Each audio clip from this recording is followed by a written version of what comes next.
오늘 이 시간 하나님의 말씀 통해서 저와 여러분이 함께 은혜 받기를 원합니다. 말씀을 증거하는 이 시간은 설교자도 우리 회중들 모두도 주어진 말씀에 충실하기 위해서 온통 집중해야 됩니다. 여러분이 가지고 계신 주보는 나중에 예배 끝나고 보시고 우리 하나님 앞에 예배 드릴 때 특별히 말씀을 증거할 때는 설교자를 주목하면서 그 설교의 논리를 잘 따라오셔야 됩니다. 중간에 몇 문장을 놓치면 논리를 잃어버리게 되면 결국 오늘 주시려는 말씀의 의도 전체를 받지 못하는 결과가 되는 것입니다. 우리의 시선을 빼앗는 여러 가지 일들이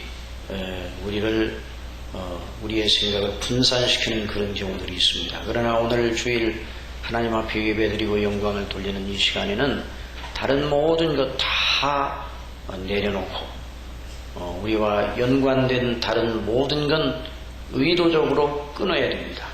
오직 우리 주 예수 그리스도 안에서 하나님 아버지와 우리의 영적인 관계에만 집중하여서 말씀을 들어야 할 것입니다. 그런 역사 있기를 바랍니다. 오늘 우리는 두 군데의 말씀을 읽었습니다. 시편의 말씀과 빌립보서의 말씀인데요. 이 시편 51편은 다윗의 그 귀한 기도 내용입니다. 그리고 빌립보서의 말씀은 사도 바울이 빌립보 교회에 보낸 편지의 일부입니다. 이 두 사람 다윗과 바울은 어떤 의미에서 신구약 성경에 나오는 하나님의 여러 자녀들, 하나님의 사람들 중에서 두 대표라고 해도 과언이 아닐 만큼 중요한 위치를 차지하고 있는 사람들입니다. 다윗은 구약 성도의 대명사가 되기에 족한 사람입니다. 그래서 하나님께서 당신의 백성들에게 주시는 은혜를 말씀하실 때 다윗을 들어 말씀하신 경우가 한두 번이 아닙니다. 이사야 55장 3절에 너희는 귀를 기울이고 내게 나와 들으라. 그리하면 너희 영혼이 살리라.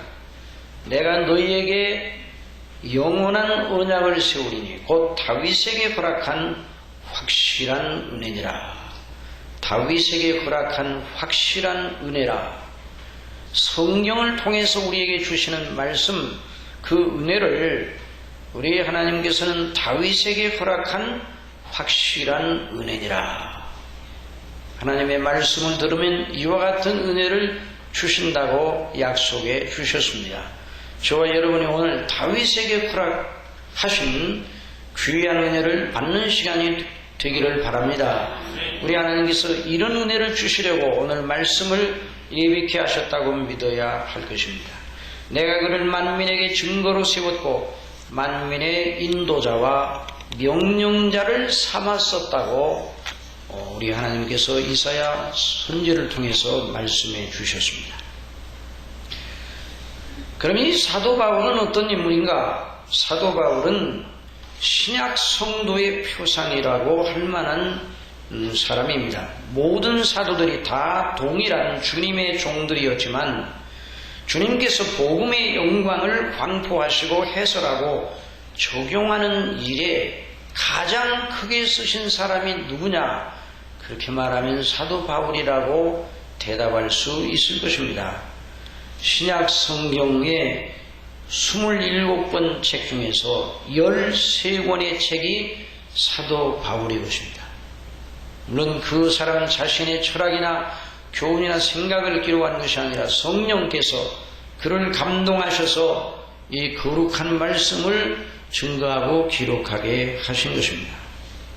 그런데 이 두 사람이 오늘 본문을 통해서 무엇을 말씀하고 있는지, 무엇을 대언하고 있는지, 그들 속에서 성령께서 어떻게 말씀하고 계신지를 잘 주목해야 합니다.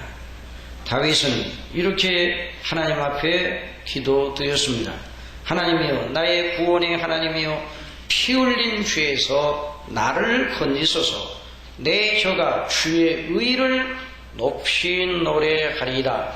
내가 내 혀가 주의 의를 높이 노래하리이다. 그렇게 말씀을 했습니다. 또 사도 바울은 내가 가진 의는 율법에서 난 것이 아니요 오직 그리스도를 믿음으로 말미암은 것이니 곧 믿음으로 하나님께로서 난 의라. 여러분, 이 두 말씀에 공통되는 요소가 무엇입니까? 하나님의 의입니다. 우리 한번 다 같이 따라합시다. 하나님의 의. 예, 하나님의 의.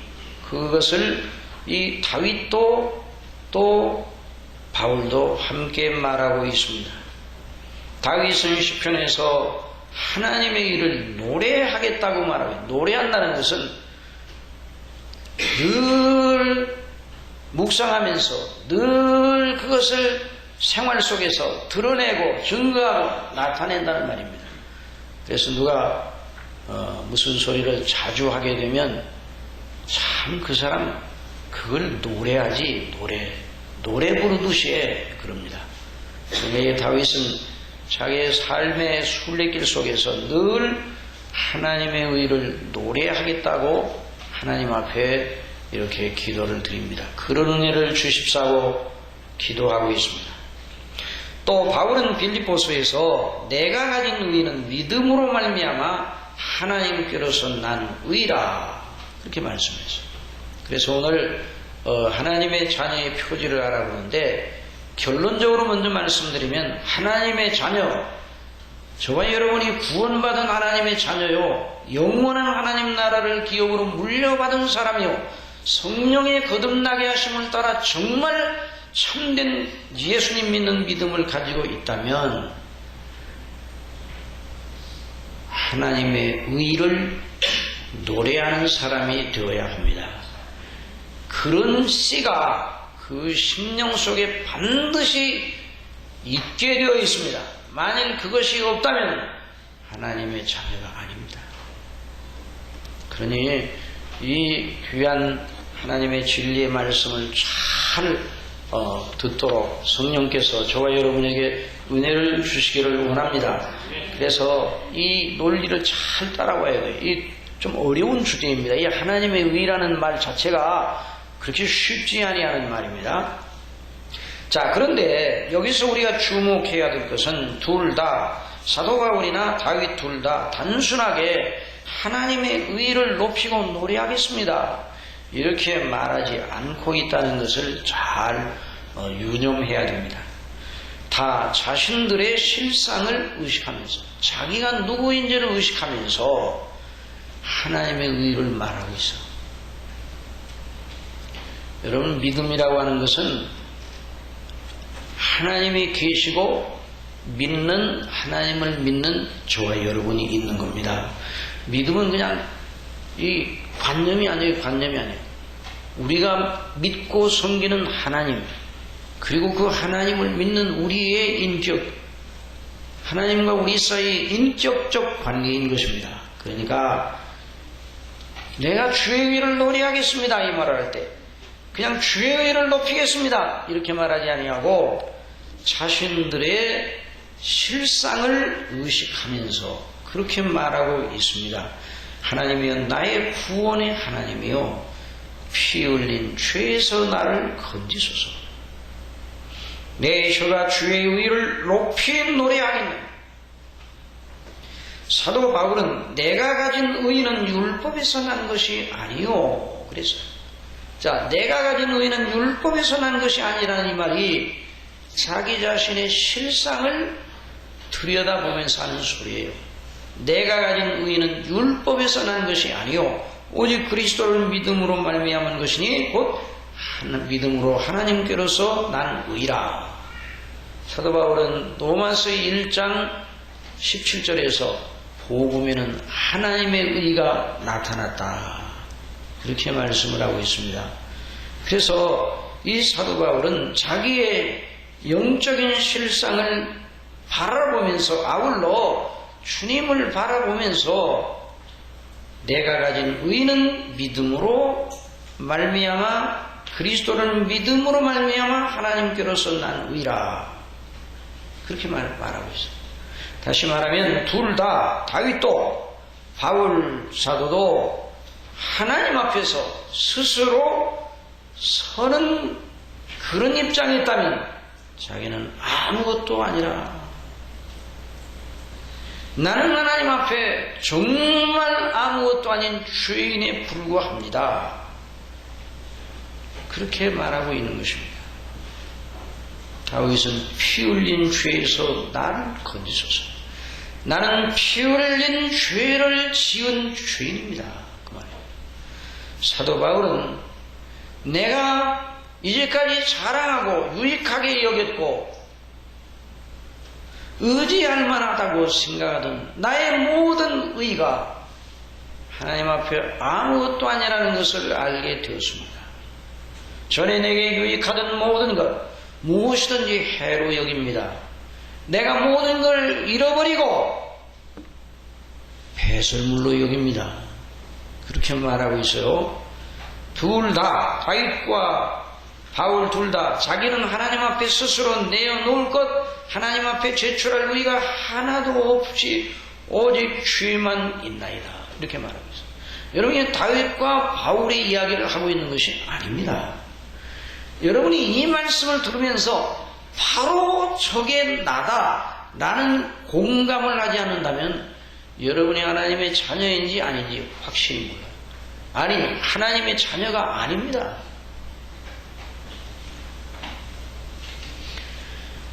바울은 피 흘린 죄가 다윗만 있고 바울은 없는가? 바울은 나는 포행자요 핍박자였다. 나는 죄인 중에 괴수라. 그렇게 말했어요. 이 말을 들으면서 내가 다윗이나 바울과 같은 죄를 진 적이 없다. 그런 반문이 여러분 속에 나온다면 아직 이 말씀이 의도하는 바가 무엇인지 모르는 사람이에요. 내가 가진 의는 율법에서 나는 것이 아니라 하는 것은 무엇인가? 나 자신의 도덕성, 결심, 의지, 행동, 하나님의 율법이 요구하는 바에 따라 그것을 비춰보면 아무것도 아니라입니다. 나의 모든 의가 내가 이전엔 율법의 의로 흠이 없는 자라고 생각했는데 내가 주님 앞에 서서 나는 정말 아무것도 아니라는 것을 알게 되었다. 자기 의가 아무것도 없어요. 그래서 사도 바울은 무엇이든지 내게 유익하던 것, 내가 의지하고 자랑할 만하다고 생각하던 모든 것, 그걸 내려놓았다고 말하고 있는 것이에요. 누구를 위하여? 누구를 위하여 내려놓았어요? 그리스도를 위하여. 그리스도를 위하여. 다 같이 그리스도를 위하여. 그리스도를 위하여 다 해로 여겼다고. 그리스도를 위하여. 그리스도를 바라보고. 그러니까 이 사도 바울은 그리스도 때문에 살고 죽는 사람이에요. 그리스도 때문에 살고 죽는 사람이 되었어요. 내가 사는 것이 그리스도니 죽는 것도 유익합니다. 내가 그리스도와 함께 십자가에 못 박히고 세상에 대하여 죽었다. 내가 육체 가운데 사는 것은 나를 사랑하사 자기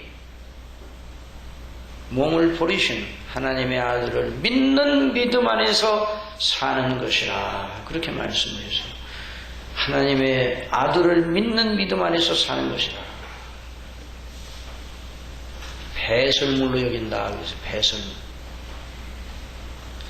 바울은 그리스도를 얻기 위하여 오직 그리스도를 통해 주시는 하나님의 의를 받기 위하여 자신이 가지고 있었던 모든 걸 다 내려놓았어요. 어린아이들도 뭔가 손에 꼭 귀하다고 여기는 쥐고 있어요. 빼앗기지 않으려고 합니다. 내놓으라고 하면 안 내놔요. 그러나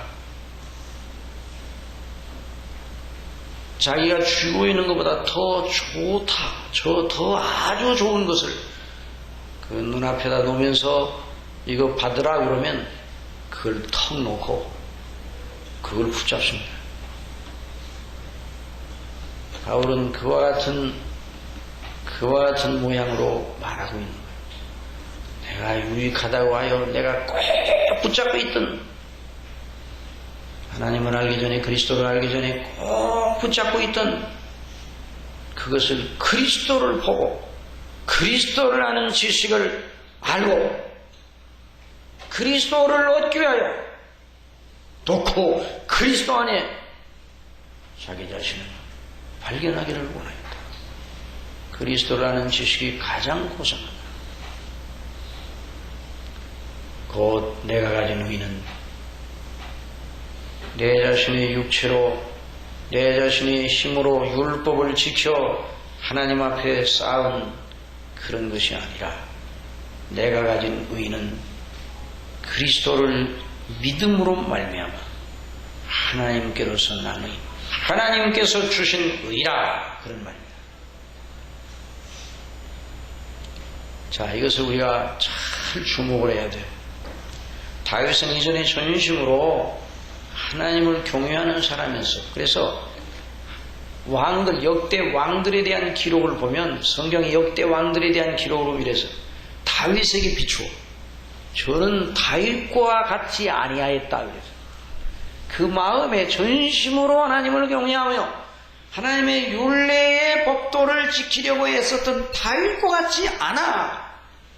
저는 그 마음이 다윗과 같아. 다윗을 표준으로 적어서. 그러니 다윗이 얼마나 철저하게 하나님을 믿고 의뢰하는 걸 최고로 여겼던지 모릅니다. 그런데 피 흘린 죄를 지었습니다. 그리고 하나님의 무서운 징치의 손이 자기 앞에 나타났습니다. 그때 인간적인 측면에서 이렇게 말할 수도 있어요. 이거 잘 들어야 돼요. 우리가 이런 식의 그 논리에 빠질 때가 많습니다. 주여, 제가 행한 잘못을 인정합니다. 그 죄가 얼마나 잘못인지 저도 알고 있습니다. 그러나 주여, 제가 지난날 주님을 위하여 전심으로 행한 일을 기억하시죠? 제가 얼마나 율법에 열심하였고 주님의 규례에 절대 복종하려고 애를 썼는지 아시죠? 사울에게 쫓김을 받을 때도 항상 제 입에서 율법책을 떠나게 한 적이 없습니다. 그것을 보아서 저를 용서해 주세요. 이렇게 인간적으로 말할 수가 있어요. 그런데 이런 일을 저나 여러분이나 언뜻 그런 시도를 할 때가 많다는 거예요. 다시 말하면 자기의 헌신과 자기의 의의를 가지고 자기의 쌓은 공로로 자기의 악한 것을, 악한 죄를 상쇄하려는 시도를 벌일 수 있다는 거예요. 이게 육체의 종교성입니다. 그러나 다윗은 그렇게 하지 않았습니다. 피 흘린 죄에서 저를 구주세요. 제 마음을 정하게 해주세요. 우술처럼 저를 씻어주세요. 저는 나면서부터 죄인입니다. 모친이 죄 중에 저를 잉태하였나이다. 항상 내 죄가 주님 앞에 있나이다. 나를 용서해 주세요. 저를 피 흘린 죄에서 구원해 주세요. 긍휼히 여겨주세요. 그리하시면 오직 저는 주의 의만을 노래하겠습니다. 이것이 사도 바울의, 다윗의 신앙 고백의 진수였습니다. 바울도 그리스도를 만나기 전에 율법이 흐르는 흠이 없는 자라고 인정할 만큼 성실하게 살았던 사람입니다. 그런 측면에서 자신을 내세우고 자랑할 만하였습니다. 그러나 그리스도를 만난 이후에 나는 죄인으로서이다. 나의 행하는 것 죄밖에 없나이다. 나는 죄인 중에 괴수입니다. 이제 내가 자랑할 것은 오직 우리 주 예수 그리스도와 그 십자가의 대속의 은혜 밖에는 없습니다. 이렇게 말하고 있는 것입니다. 곧 하나님의 의라는 게 바로 그거예요. 하나님의 의가 무엇인가? 그리스도 예수님 안에서 영원 전에 당신의 택한 백성들을 구원하시려고 예비하신 놀라우신 은혜의 체계, 이게 하나님의 의입니다. 복음의 진수예요. 복음의 진수. 오라는 의라는 말 자체는 옳다는 오름이에요. 오름. 의, 오름, 정당성. 하나님께서 우리를 구원하시기 위해서 하나님 앞에, 당신 자신 앞에 완전한 의의 체계를 그리스도 안에서 계획하시고 약속하시고 실행하셨습니다. 그것이 바로 하나님의 의인 것입니다. 저와 여러분이 무엇을 자랑할 수 있겠습니까? 저와 여러분이 무엇을 의존할 수 있겠습니까? 저와 여러분이 무엇을 내보일 수 있겠습니까? 하나님 앞에, 사람 앞에서야 이것저것 다 내보이지만 하나님 앞에 늘 뭘 내보일 수 있어요? 물론 우리가 사람 앞에서도 내보이는 건 그것만 있어야 돼요. 그리스도와 저와 여러분의 구주 그리스도께서 저와 여러분을 위해 십자가에서 못 박혀 죽으시고 부활하시고 하늘에 오르셔서 저와 여러분을 위해서 기도하시고 또 그분이 다시 오실 약속을 기다리는 그것밖에는 자랑할 것이 없는 겁니다. 이게 바로 하나님의 의요 저와 여러분의 의인 것입니다. 그래서 시편 73편 기자는 하늘에서는 주 외에 누가 있으리요? 땅에서 주밖에 사모할 자 내게 없나이다. 주밖에 내게 없나이다. 그래서 사도 바울은 오직 그리스도만 아는 사람이 되었습니다. 그리스도를 얻고 그리스도를 아는 지식을 가장 고상하게 여기고 그리스도 안에서 발견되려 하는 일에 온통 집중하였습니다. 빌립보서 1장 20절에 나의 간절한 기대와 소망을 따라 아무 일에든지 부끄럽지 아니하고 오직 전과 같이 이제도 온전히 담대하여 살든지 죽든지 내 몸에서 그리스도가 존귀 되게 하려 하니 이는 내게 사는 것이 그리스도니 죽는 것도 유익합니다.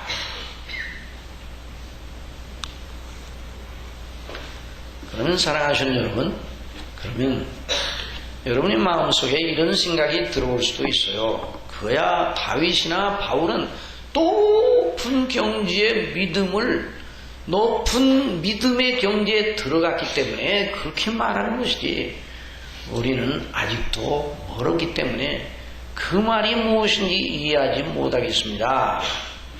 이런 반론을 제기할 수도 있습니다. 여러분, 만일 그렇다면, 자, 이거 대단히 중요한 요점이에요. 만일 그렇다면, 성화의 높은 경지에 도달한 사람들에게만 이 오늘 설교가 해당된다, 이렇게 말해요.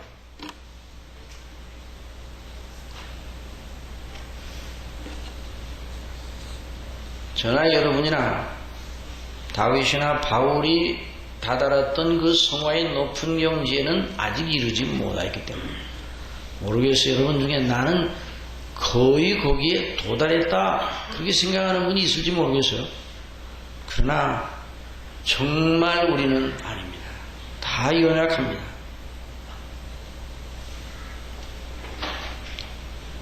그러나 여러분, 이 말씀은 저와 여러분 모두에게 해당되는 말씀임을 잊어서는 안 됩니다.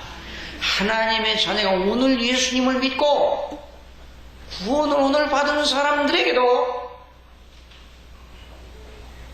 하나님의 의를 의지하고 노래하는 것이 그 속에 없다면 자기가 스스로 구원받았다고 하는 것이 기만을 당하고 있는 것입니다. 우리는 성경을 읽을 때 너무나 특수화 시켜서 읽는 버릇이 있어요. 아, 바울이니까 그렇게 얘기했죠. 다윗, 다윗이니까 그렇게. 다니엘이니까 그렇게 했죠.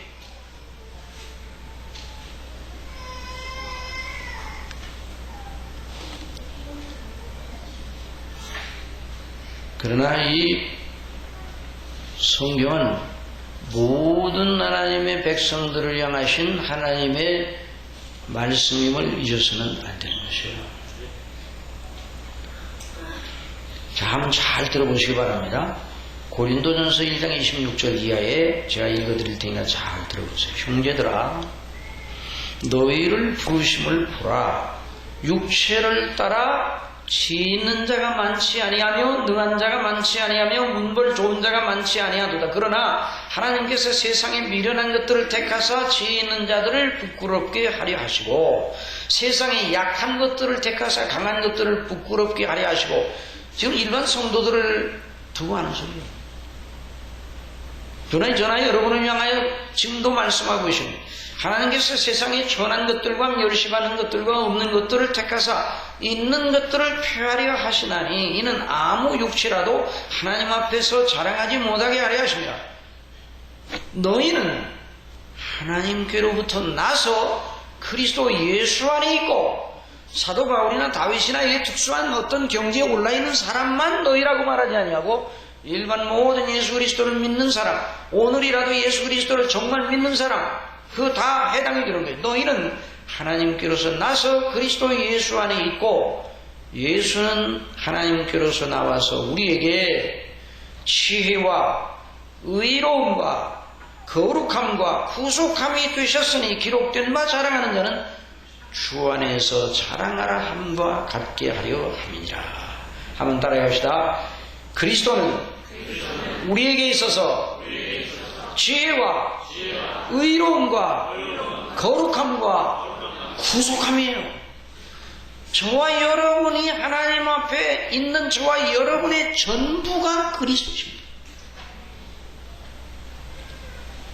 그러므로 우리가 하나님의 자녀들이 뭘 자랑해야 되겠는가? 그리스도와 그 대속의 은혜를 자랑하는 거예요. 바로 하나님의 의를 자랑해야 되는 것이죠. 이게 바로 성경의 가르침이에요. 어떤 분들은 그렇게 말할지 몰라요. 왜 중심교회를 가면 사람들이 살아가는 삶의 여러 가지 영역에 대해서 왜 적용을 안 하고, 그런 영역에 대한 것은 이런 때는 이렇게 하고 저런 때는 이렇게 하고, 이런 때는 하나님 이런 은혜를 주고 저런 때는 저런 은혜 주신다, 이런 말을 안 하고 이 그리스도 안에 있는 이 구속의 은혜에 대해서만 강조를 하는지 모르겠다, 너무너무 지루하고 답답하다, 이렇게 생각할 수 있을지 몰라요. 그러나 성경을 잘 들여다보시기 바랍니다. 설교자는 성경 이상으로 나가서는 안 됩니다. 성경의 관심은 어디 있는가? 바로 하나님과 우리 사이의 그 영적인 관계에 집중하고 있습니다. 그리고 그 사람이 영적인 관계가 바로 되면 이렇게 살아라 저렇게 살아라 세밀하게 얘기하지 않아도 그 생명은 놀라운 적응력을 가져요. 여러분, 보리밭에다가 보일러 떼줍니까? 겨울에 찬설이 맞고 그 영하 10도, 20도 가까이 내려가도 보리가 얼어 죽습니까? 안 얼어 죽어요. 하나님께서 그 보리의 생명 속에 그걸 능히 견뎌낼 만한 놀라운 특성을 주셨습니다. 저와 여러분도 그리스도 안에서 받은 이 놀라운 하나님의 은혜, 이 하나님과의 생명의 관계가 정립이 되면 삶의 여러 부분에서 어떻게 해야 되는지 말씀을 통해서 배운 대로 행할 수가 있는 겁니다. 어떤 경우에도, 그가 어떤 직업을 가져도, 여러분이 학생들이 학교에 가도, 직장에 가도, 가정에 있어도, 혼자 있든지 여러 사람 가운데 있더라도 하나님과의 관계 속에 있으면 그 사람이 하나님의 놀라운 교제 속에 있기 때문에 그 사람을 통해서 빛이 드러납니다. 그 사람을 향하여 우리 예수님께서는 너희는 세상의 소금이라고 합니다. 너희는 세상의 빛이라고 그랬어요. 그런데 그건 말하지 아니하고 세상의 빛이 되어라, 세상의 소금이 되어라. 어떻게 소금이 되고 빛이 됩니까? 여러분, 여기 말하는 다윗처럼 바울처럼 그리스도의 놀라운 의, 하나님의 의를 정말로 기뻐하고 그것을 자랑하는 하나님의 자녀가 아니면 절대로 빛이 될 수가 없어요. 달은 스스로 발광체가 아닙니다. 태양은 빛을 바라는, 하나님께서 그렇게 태양을 모든 빛을 바라는 그 원천이 되게 하셨어요. 그래서 물리적으로 태양빛을 통해서 온 우주가 밝은 거 아니에요. 별빛도 태양빛의 반사예요. 달빛도 마찬가지예요. 저 여러분도 스스로에게서는 빛이 나오지 않습니다. 하나님께로부터 그리스도로 말미암아 성령님으로 인하여 우리가 서 있어야 우리 속에 빛이 나오는 줄 믿으시기 바랍니다. 그런 사람이 소금이에요. 그런 사람이 소금. 그런 사람이 빛이에요. 이 하나님의 의를 노래하고 의지하는 특성은 거듭남으로 예수 그리스도를 믿는 사람들 속에 처음부터 있는 거예요. 처음부터. 어떤 경지에 올라가서 있는 것이 아니에요. 이게 생명의 놀라운 특성입니다. 큰 나무로 보세요. 큰 나무. 나무, 큰 나무. 그 큰 나무가 어떻게 큰 나무가 되었습니까?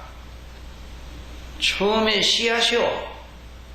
그 큰 나무의 저 역사, 큰 나무의 그 내력으로 내려가면 처음에는 씨앗이요. 저 씨앗. 그 다음에는 떡잎이요. 그 다음에는 줄기요. 그 다음에는 점점 나무의 모습을 보이고 그래서 자라가는 것이에요. 그리고 나무가 점점 커서 세월이 지나 큰 나무가 되어서. 근데 큰 나무였을 때나 작은 나무였을 때나 그 나무의 크기와 분량, 그 나무의 열매를 맺는 능력, 이건 차이가 있어요. 그렇지만은 성질은 똑같은 거예요. 처음 씨앗일 때 모든 것이 그 속에 다 들어있는 거예요. 내가 주인이 오직 나는 오직 자랑할 것 우리 주 예수 그리스도와 그 죽으심 부활 그 구속의 은혜밖에 없도다. 나는 하나님께로부터 난 의 그리스도 외에는 자랑할 것이 없다 하는 이런 놀라운 그 신앙 고백의 본질이 처음 믿을 때부터 있어야 되는 거예요. 이 사람이 바로 하나님의 자녀인 것입니다. 이것이 믿음 생활을 통해서 드러나게 되는 거예요.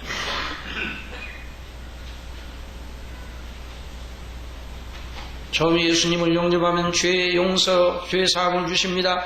그리고 그리스도의 피로서 씻어주시고 그리스도의 의를 우리의 것으로 여겨주셔서 의롭다 하십니다. 이게 그래서 칭의죠. 믿음으로 말미암아 의롭다 하심을 받는. 그래서 우리가 마치 모든 율법을 완전히 이룬 자처럼 하나님께서 판단해 주시는 거예요. 이것이 바로 의롭다 하시며 놀라워.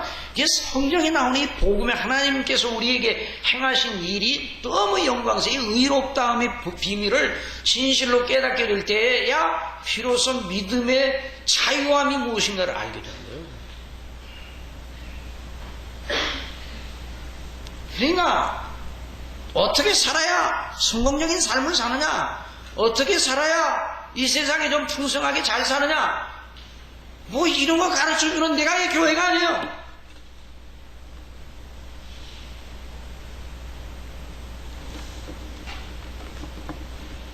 교회는 하나님 앞에 어떤 믿음을 가져야 영원한 생명을 가지느냐, 어떻게 해야 구원을 받느냐, 그걸 가르쳐줍니다. 그러니 이런 그 씨앗이 처음부터 있어야 되는 거예요. 믿음으로. 그래서 믿음이 그렇게 시작돼서 자라는데, 이 믿음이 자란다는 건 성화의 성화. 의롭다 하심을 받은 하나님의 자녀가 이제 그리스도의 의를 힘입어 의롭다 하심 받았어. 성화는 무엇인가? 그 그리스도의 의의 영광과 능력을 삶 속에서 점점 드러내 보이고 자기 의를 의존하는 옛사람의 성향을 죽여서 그리스도의 의를 자꾸만 선포하고 드러내는, 그러면서 하나님의 계명을 지켜나가는 그 능력이 더해지는 것, 이것이 바로 성화예요. 이게 믿음으로 자라는 것이에요. 여러분, 잘한다 한번 따라합시다. 잘한다. 이 잘한다는 것은 생명의 본질입니다. 생명. 잘한다는 것. 그럼 생명이 있다. 씨 속에, 아까도 말했어요. 씨 속에 모든 것이 들어있어요. 모든 것이 씨 속에. 자라면서 씨 속에 없었던 것이 들어오는가? 그런 일 없어요. 하나님이 그렇게 하지 않으셨어요. 씨 속에 다 들어있어요. 그런데 그게 때가 되면 자라면서 그 씨 속에 있던 성향이, 성질이 나중에 자라면서 드디어 때가 되면 나타나는 거예요. 씨 속에 줄기도 있고 나무도 있고 꽃도 있고 열매도 있고 다 있는 거예요.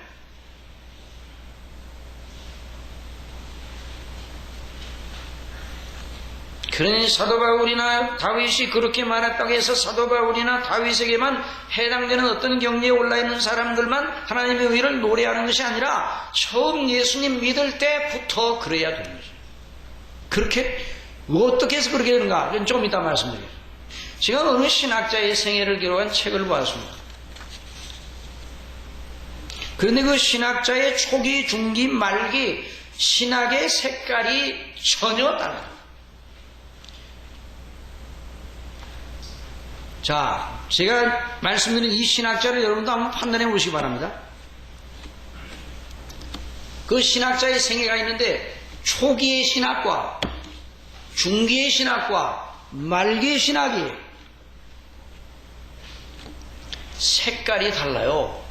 다시 말하면 초기에는 노랑, 중기에는 빨강, 말기는 파랑. 이 신학자가 훌륭한 신학자입니까? 여러분 어떻습니까?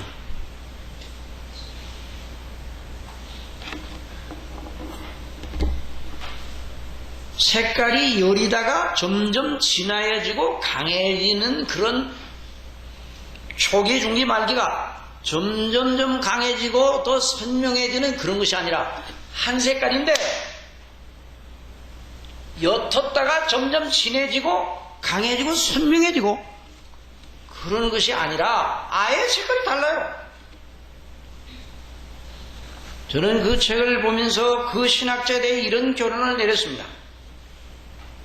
이 사람은 처음부터 성경이 말하는 복음의 영광과 은혜를 알지 못한 사람.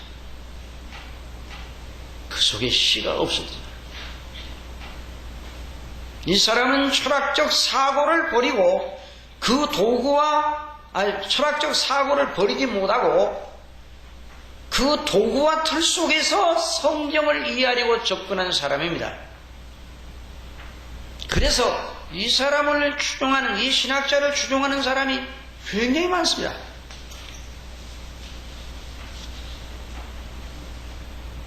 그 말은 무슨 말인가 하니 아직도 믿음의 세계를 사도 바울이 세상의 초등학문이라고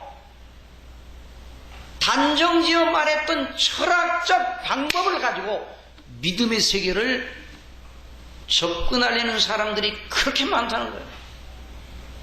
그러면 믿음의 성령이 말하는 믿음의 세계에 도달할 수가 없어요.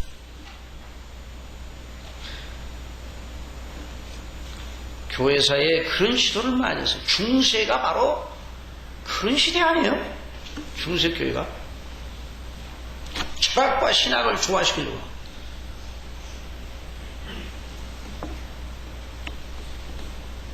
종교개혁 때 하나님께서 그 종들에게 깨닫게 해주셔서 성경은 성경으로 해석해야 된다.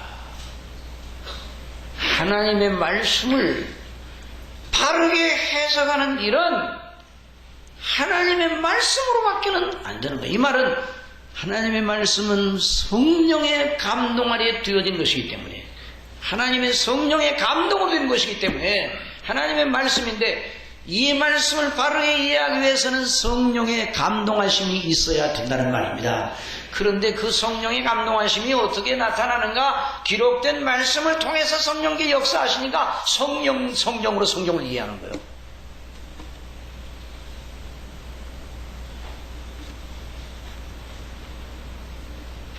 그러니 여러분, 변화라는 말을 많이 합니다. 변화. 예수님 믿으면 변화해야 된다는 이 변화는 좀 구분해 봐야 돼요. 예수님 안 믿을 때, 안 믿다가 예수님 믿는 대로 가는 그 변화는 본질적 변화예요. 본질적 변화. 죽었던 자가 살아나는 거예요. 전혀 종류가 다른 거예요. 성령님으로 말미암아 죄에 대하여, 의에 대하여, 심판에 대하여 하나님의 위엄과 그 영광, 하나님이 얼마나 위대하신 분이고 완전하시고 거룩하신가에 대한 그 지각이 성령님으로 말미암아 들어와요. 그 앞에 율법이 요구하는 높이가 얼마나 높다는 걸 보여주시는 거예요. 그 지각이 들어와요. 성령께서 가르치지 아니하시면 어느 누구도 예수님을 바르게 믿을 사람이 없습니다. 그러니까 기도하라는 거예요. 기도. 그래서 성령의 감동하심을 위하여 기도하시기 바랍니다. 성령의 감동을 구하지 않은 채 믿음 생활하는 건 그 다 종교성을 가지고 믿는 거예요.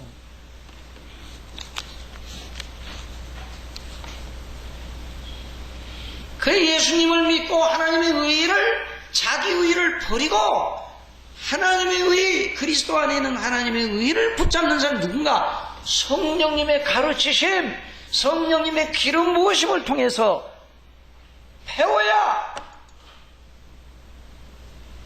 예수님을 믿는 거예요. 예수님께서 아버지께서 내게 이끌지 아니하시면 아무라도 내게 올 수 없다는 말씀이 바로 그 말씀이에요. 그 변화는 본질적 변화예요. 본질적 변화. 종류가 변하는 거예요. 돌배나무가 참배나무로 변하는 것 같은 그 변화예요. 그 변화는. 그 다음에 나타나는 변화는 뭐냐? 성장적 변화입니다. 딱 이거 성장적 변화. 그 다음에는 자라나는 변화죠. 자라나는 변화. 아유, 그 사람 많이 변했네요, 옛날에. 아유, 어떤 분을 제가 만났습니다. 30년 전에 만난 그분과 30년 후에 만난 그분이 본질적으로 달라졌어요. 그건 본질적 변화예요.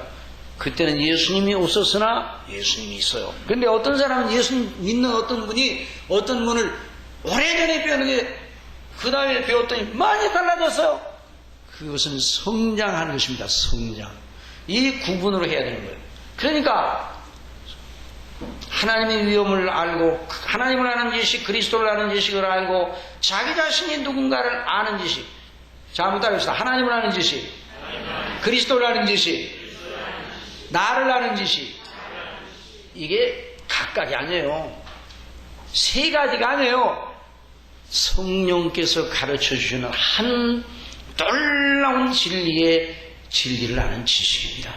그럴 때 내가 하나님 앞에 죄인 걸 알고 하나님께서 그대로 공의대로 하면 내가 진노의 자식인 걸 알고 그런데도 그 모든 진노를 예수님께 대신 부어 예수님께서 대신 나를 위하여 죽으셔서 그 피로 내 죄가 씻음을 받고 하나님의 놀라운 이 용서를 받고 의롭다 하심을 받고 자녀가 되었다는 걸 알게 믿게 해주시고 알게 해주시는 성령님의 감동하심으로 말미암아 그러니 이 사람은 처음부터 자기 의가 아니라 하나님의 의를 내세우는 것이죠. 이게 하나님의 자녀입니다.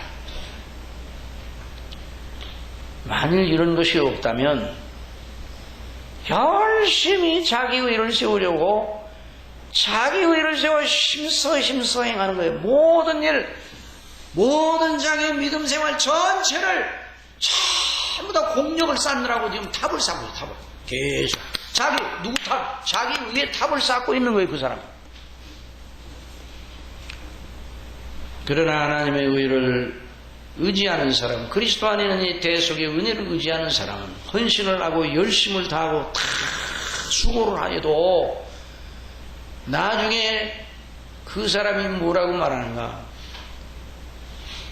내가 모든 사도보다 많이 수고하였지만 내가 아니요 내 속에 계신 하나님의 은혜로다.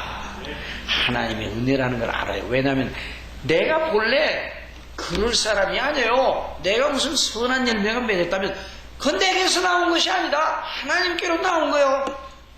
그래 내가 정말 하나님 앞에 헌신된 바른 일을 했더라도 공의대로 보면 그 내가 바른 일을 했다는 것 자체에도 모자란 것이 있어요. 그러니까 나를 자랑할 수가 없어요. 그러니까 나의 나된 것은 하나님의 은혜로 된 것이니, 이게 사도 바울이 높은 영역에 올라가서 그 말을 한 것이 아니에요. 그러니까 처음부터 그 말을 해야 돼요. 처음부터. 시간이 다 됐네. 또 이제 더 많이 하게 되면 또 힘들어 하실 것인가. 아이고, 좀 더 나가야 되는데 이건 다음 시간에 하겠습니다.